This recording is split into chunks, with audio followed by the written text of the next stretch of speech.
In Old Scots, there existed the word Carle, which was a derogatory name for a man, commonly a husband or an older person.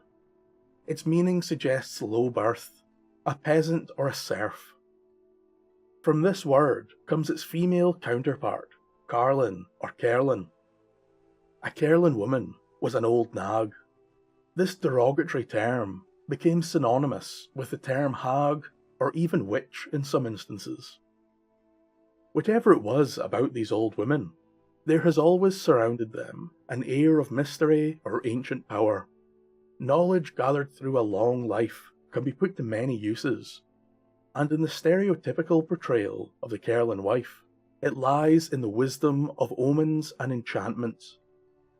There are two sources for this word, which I think go some way to explain how these women were viewed. The first is simple and comes from the Old Norse term Kerling, meaning an old woman or woman of lower birth.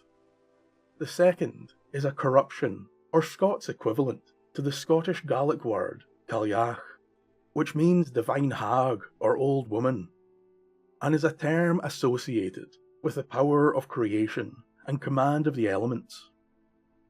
This reaches far back to some of Scotland's oldest mythological figures, namely the Cailleach Beira, Queen of Winter and Mother of all Scotland. So now that you are aware of the terminology and the history of the Kerlin women, we can continue today's story. The two most popular versions of Ewen and the Kerlin wife.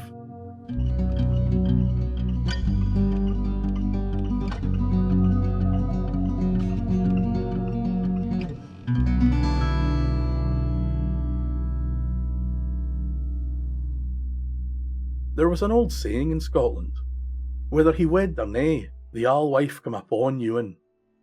Whether you want them to or not, sometimes things have a habit of just entering your life, and this was very much the case in our first tale, featuring the heroic Scottish figure, Ewen Cameron of Lochiel. Black Ewen, as he was known by some, lived in Scotland in the 17th century, and was chief of Clan Cameron, and a steadfast supporter of the Stuart crown. He became a key figure in the Jacobite Rising of 1689. It was said of this particular Lochiel, a name granted to all Cameron chiefs, that he was a gracious leader, a trustworthy ally, and a terrible enemy. It is due to this that you will find Scottish history littered with the myriad of great deeds and daring tales that feature this brave Scotsman. But this one in particular happened many years ago, before Ewen had grown into his legendary status. It was said that at this time a young Ewen was on a journey from Aberdeen to Inverness. The first evening of this journey was spent in a warm little inn on the outskirts of Aberdeen city. As Lochiel sat by the fire, he saw an old hunched woman sitting before him. Her eyes would eventually rest upon the man, and twisting her face into a snarl, she derisively spat the greeting, "Aye."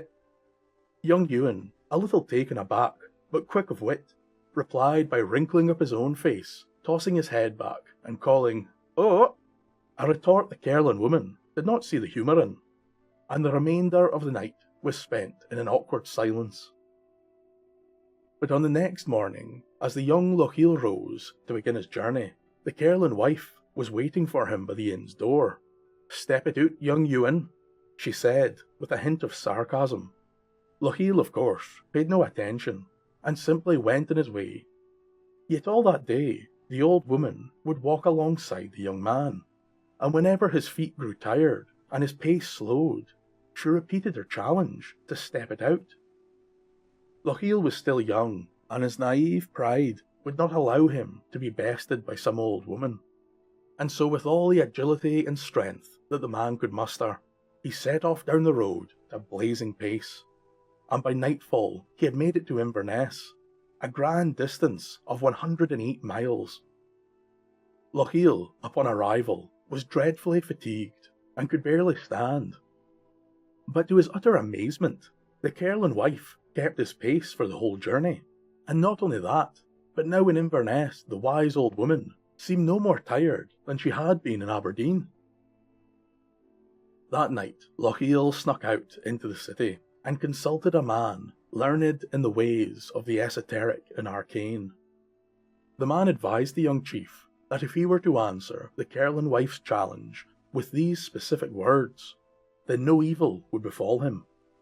Ewen planned to do just this and returned to the inn. On the next day, the old woman was found waiting by the door. She called to the young Lochiel, "Step it out, young Ewen." But this time the man answered, "A step for your step, and a step additional, Kerlin woman." The woman eyed the man suspiciously as he passed her, and continued on his journey.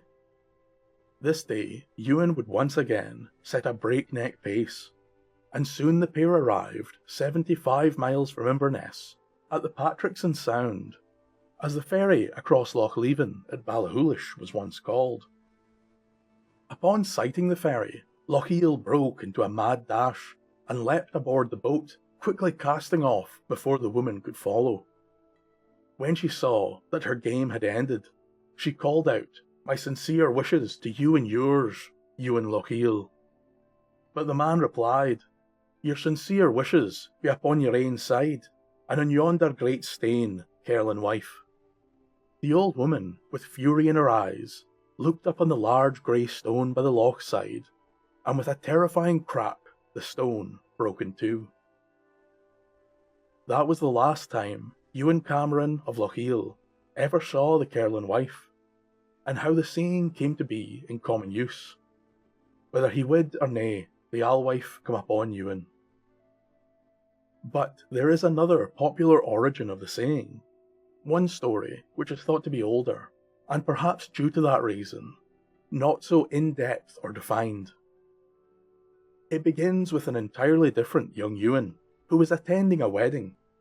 He was dressed in his finest kilt, and took with him a walking stick. Now being a young man, with no thoughts of marriage himself, he became rather bored at the ceremony, and wandered off to the corner of the kirk. There he would tap a skull with the stick, and recite each and every word the minister said to the married couple. Ewen swiftly left the gathering and returned home. But that night, as he was laying down to sleep, an odd sense of foreboding entered his mind. The bed around him became ice cold, and a haunting apparition appeared before the man. An old wizened woman, a Cailleach, now stood in the room. She raised a spectral hand, pointing at the young man, and told him that she had come to claim him as husband, and that they were both now married, as sure as the pair at the kirk. From that night on, the grim spectre of the Kerlin woman invaded the presence of Ewen, tormenting him each and every night. Ewen cursed his careless boredom in the kirk, and now craved for this nightly haunting to stop. First, he would consult the local wise man, and beg his aid with this terrible situation. The old man was much worried by the frightening tale. He told the boy that it was out with his knowledge to rid him of the spectre, and it was his belief that both of their lives were now bound till death. But our young Ewen would not accept this answer. It would not be his fate to die by the hand of the Kerlin wife, so he set off to seek aid from the great wizard Michael Scott. Scott was a supposed master of spirits and arcane knowledge during the late 12th century. It was said that this particular famous Scottish sorcerer could bind spirits to his will, much like King Solomon of old. So surely he would be the perfect person to aid our young Ewen. It did not take long for Ewen to gain an audience with the old sorcerer, whose voracious appetite for knowledge always desired such odd tales as the man had to give. Once the haunting tale of the Kerlin wife was told, Scott said that he could lift the curse and separate the wife from Ewen, but perhaps he would not survive the process. At this point, the deranged young man was ready to try anything to rid him of the nightly hauntings, and demanded Scott's help, whatever the outcome. The man was given an ancient magical tome, and he was told that the only way to rid himself of the Kerlin wife was to use this tome to follow her spirit to hell, and there he must plead his case before the Dark Master. If you are to go through this, Scott said, then I must ask of you a favour.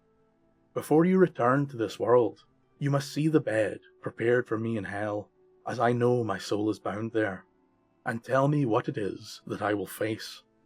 Ewen agreed to the task, and if he survived his perilous quest, he would indeed give the sorcerer the knowledge he desired. That evening, Ewen awaited the haunting vision of the Kerlin woman, with the ancient tome in his hand. Throughout the spectral visit, he ignored the wild rantings of the old woman, and focused entirely on the tome. Then as morning came, and the spirit went to leave, Ewen leapt up from the bed and followed her, all the time holding open the tome. The young man would descend beneath the ground, and trail the woman deep into the burning underworld. The man was surrounded by all manner of nightmarish horrors, sights that he would not soon forget. The brave man forged ever onward through the very pits of hell, and eventually happened upon a grand door. Ewen rapped the great door and stood waiting an answer. Soon there was a sound of movement, and the door was heaved slowly open, and there stood a great demon, a furious beast with giant horns, and all focused on the man. Ewen held his head high and demanded an audience with the chief of the spirits. His bravery would seem to pay great dividends, as soon he stood in front of the infernal throne. Ewen bended knee and begged the Son of the Dawn to free him from the Kerlin wife. He requested her to be bound in some form of chains, holding her forever within this infernal domain. The deal was swiftly made, and the Kerlin wife would be bound in hell, but one day Ewen would return, and they would be together once more and forever.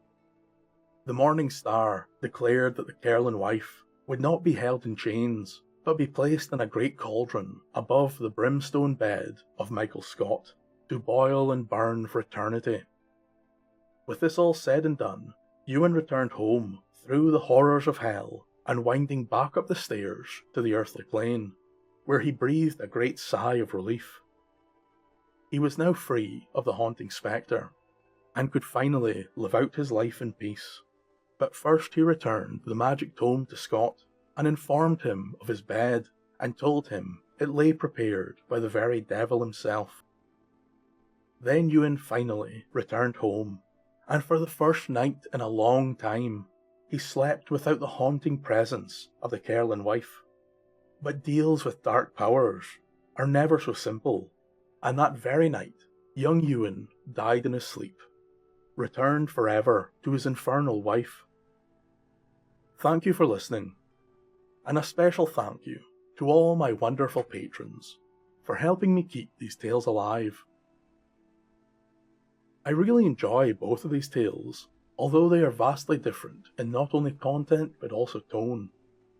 The final one, concerning the young man's trip to hell and back, ends on such a down note, but I suppose it truly does back up the saying. Ewen was destined to be saddled with the Kerlin wife, and may have enjoyed a much longer life if only he accepted this fact. A bleak but nonetheless true story for many in our world, especially during the time that this tale emerged. The first version is infinitely more light-hearted and jovial, showing that whatever may come into our lives, with enough hard work and a keen intellect, all issues can be solved. And talking about that tale, there are some extra bits of information or questions that would not fit into the main narrative. The first concerns the stone that was split. It is never mentioned exactly which stone this is, but many versions of the tale state that the two halves of the stone can still be found near the old ferry of Ballachulish. But for the life of me, I cannot find a split stone near Loch Leven. So I task any of my Scottish listeners, or anyone coming to Scotland this summer, to keep in mind the split stone of Loch Leven, and let me know if you can find it. I have seen some others get confused over the ending to this tale, wondering about the sincere wishes the Kerlin wife lays upon our young Ewen, it seems very clear to me that she was to cast a charm or curse upon Lochiel, which he wisely rejects and transfers to the stone, which is soon destroyed. Finally, I have another ending to the tale of Lochiel that is found in some versions, and to me is particularly mad. But nonetheless, it tells that upon leaving Inverness, that Ewen heads for the house of his stepmother in Lochaber. There once more the Kerlin wife follows him, and is also invited to stay, but that evening Ewen tells his mother all about his travels, and she becomes determined to rid her son of the wicked follower. That night, Ewen is put to bed on a hardwood board, and his feet are covered in butter, whereas the old woman is given the most comfortable bed in the house, and is draped in the finest of blankets. In the morning, Ewen wakes, feeling great, and his blistered, butter-covered feet are entirely cured of pain and fatigue, whereas the old woman in the fine bed now lays stone dead. I will leave this particular ending up to your interpretation, and I hope you will join me again next time for more Scottish tales. Slán va.